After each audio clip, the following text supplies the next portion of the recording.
together with David Souza from the CIPD, also in the course of my interview series on the state of social collaboration and digital workplace adoption in the UK.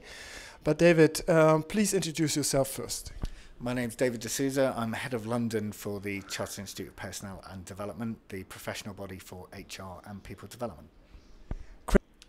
So David, what's your views on the state of social collaboration and the digital workplace within the UK? I think my general observation would be that it's still wholly unevenly distributed. So far too many organisations aren't making the use of the technology that's available to them to make a difference to the way that they work, whether that's increasing speed or increasing quality or increasing insight, whereas you have other organisations that have really got it at the heart of what they're doing.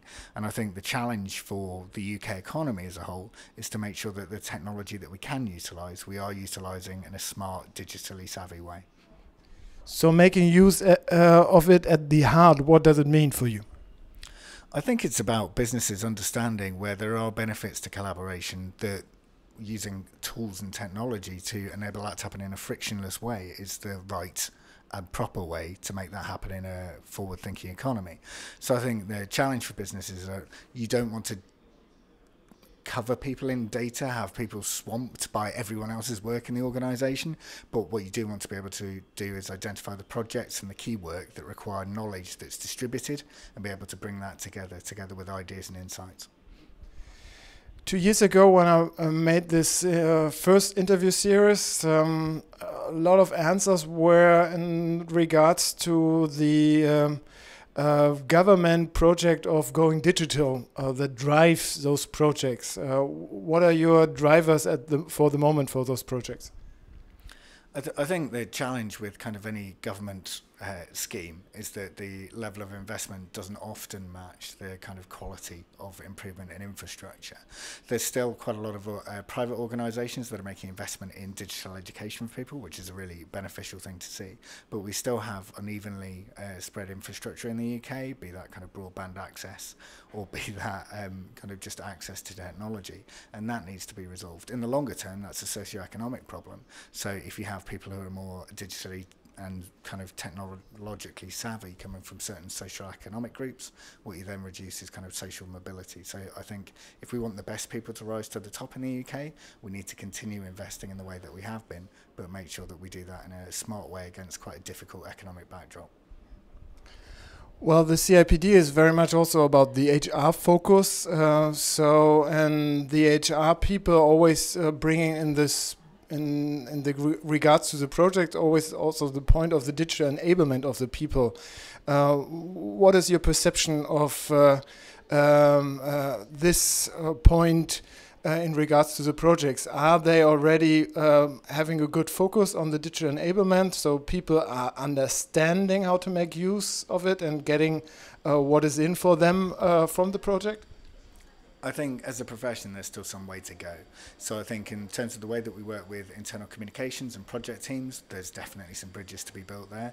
But I also think in terms of capability and understanding, we're not quite where we need to be yet. But we've got some fantastic practitioners really leading the way on it, and I'm hoping that over the next few years we see real traction in HR starting to be at the heart of that digital revolution. What does what is the characteristics of a fantastic project that you're having in mind? A fantastic project. It's one that people can seamlessly get involved with, where they can add information to. And actually you see it even in things like hacks that are open to the public. It's about people being able to interact and get involved at the elements that they're passionate about with, but add to the conversations that are going on. At the heart of most good organisations is an exchange of information, and traditionally that's been through a conversation.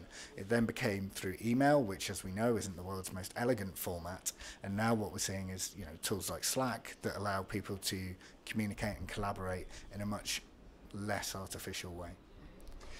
So as a final question, what is your key recommendation to project leads, how to advance their projects towards, well, you mentioned already some key factors, but what would be one of the key characteristic that you would say that they should enforce for the projects to evolve?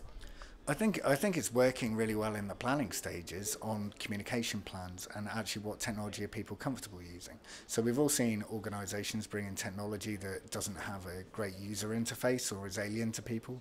I think if we can pick up and stick with different methodologies that utilise technology that's people friendly, then I think actually you see the returns from that in a way that you don't do with having a system that actually is clunky for the end user and therefore doesn't encourage people to come back and utilise it. Great. Thank you for the interview.